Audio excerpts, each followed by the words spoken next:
जय श्री कृष्णा मित्रों, कैसे हैं आप सब। जैसे कि आप जानते हैं कि कल से जन्माष्टमी का पावन पर्व आने वाला है। आज एक छोटा सा उपाय भी कह सकते हैं, छोटी सी भेंट भी कह सकते हैं, जिससे अगर भाव के साथ उसको चढ़ाया जाए तो ठाकुर जी बड़े प्रसन्न होते हैं। तो करना क्या है कि एक छोटा पान का पत्ता लें, उसके नीचे एक लौंग भी लगा सकते हैं, जैसे आप देखते हैं तांबूल बनाया जाता है। उसके ऊपर थोड़ा सा मक्खन अगर घर पे निकाल पाएँ शुद्ध, सबसे उत्तम है कि अपने आँखों के आगे जो मक्खन अपनी मेहनत से खुद बिलो करके निकाला जाता है, अगर आपके पास व्यवस्था है, मधानी है, तो निकाल करके, क्योंकि जो अपनी मेहनत से ठाकुर जी का स्मरण करते हुए जो मक्खन निकाला जाता है, उसके अंदर अलग ही दिव्यता होती है, उसका स्वाद ही अलग होता है। लेकिन अगर व्यवस्था नहीं है, आप कहीं बिज़ी हैं, पर्व भी है, कई लोग बड़े बड़े समारोह का आयोजन करते हैं, तो जहाँ से भी आपको व्यवस्था हो सके तो इतना ही मक्खन मिले जाए, थोड़ा सा मक्खन लेकर के फिर साथ में जो मिश्री है उसको भी ले लें। लेकिन मिश्री कौन सी, वो नहीं जो आजकल मार्केटों में छोटे-छोटे पैकेट में छोटे-छोटे से क्यूब मिलते हैं कटे हुए से, वो चीज़ नहीं है। जो धागे वाली हमारी मिश्री आती है, कई जगह पे एक सेलम मिश्री आती है, तो उस मिश्री को लेकर के तोड़ना चाहे थोड़ी सी तोड़ लें, नहीं तो एक पूरा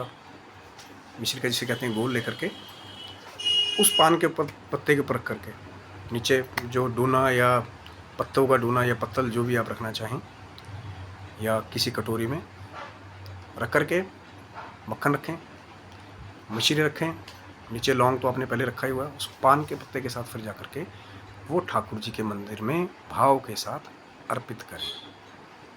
क्योंकि ठाकुर जी माखन मिश्री के बहुत बड़े चोर हैं, और जब चोर को उसके घर पे ही जा कर के आप पहली सामग्री चढ़ा देंगे तो कई बार चोर ज़्यादा खुश हो जाते हैं।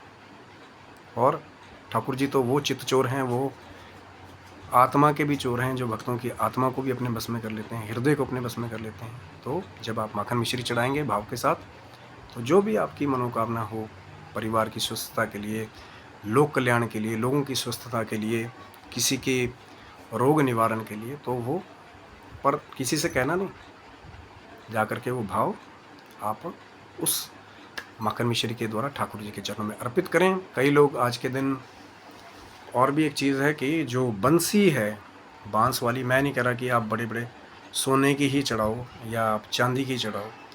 कई जगह में आपने देखा होगा, आप वृंदावन भी गए होंगे, कहीं कहीं जगह पे चांदी की बंसी भी चढ़ाई जाती है। बंसी बट गए होंगे कई भक्त, उसके बारे में भी शायद वीडियो बनाएंगे।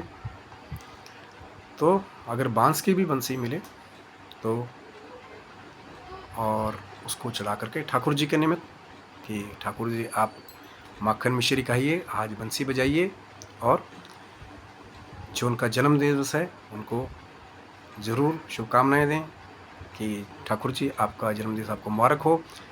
अगर कहीं पे बहुत सारे लोग हैं, अब कई बार केक काटने के लिए भी इच्छुक होते हैं, तो मक्खन का केक भी आप लोग बना सकते हैं। कई जगह जो बनाते हैं स्पेशल मक्खन का केक, ताकि जो व्रत रखने वाले हैं वो भी शुद्ध हैं। कई बार क्या होता है कि लोग मार्केट से केक ले आते हैं और बांटने लगते हैं, तो जो व्रत वाले हैं वो उनको कहते हैं यार कि पता नहीं इसमें अंडा मिला हुआ है कि इसमें क्या है।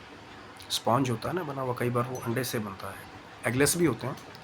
लेकिन जब माखन का जब शुद्ध आप उसको किसी बर्तन में रख के आप शेप भी देख सकते हैं, गोल या चौरस, उस केक को काटें और ठाकुर जी का जन्मदिवस मनाएं, उस मक्खन रूपी केक को भी खाएं, और मिश्री अगर उसमें भी डाल देंगे तो फिर तो मिठास के साथ उसकी शुभकामना और बढ़ जाएगी। तो ये था मित्रों छोटा सा उपाय जो जन्माष्टमी के निमित्त था। कल आप जो व्रत करने वाले व्रत भी करें, और मक्खन मिश्री का ठाकुर जी को भोग भी लगाएं, खुद भी पाए, ठाकुर जी की लीलाओं का स्मरण करें, भजन कीर्तन करें जितना हो सके, और ठाकुर जी की दिव्य लीला में खो करके आप उस दिव्य अनुभूति को अनुभव करें, जहाँ पे मन को और आत्मा को एक अलग ही शांति की अनुभूति प्राप्त हो जाती है।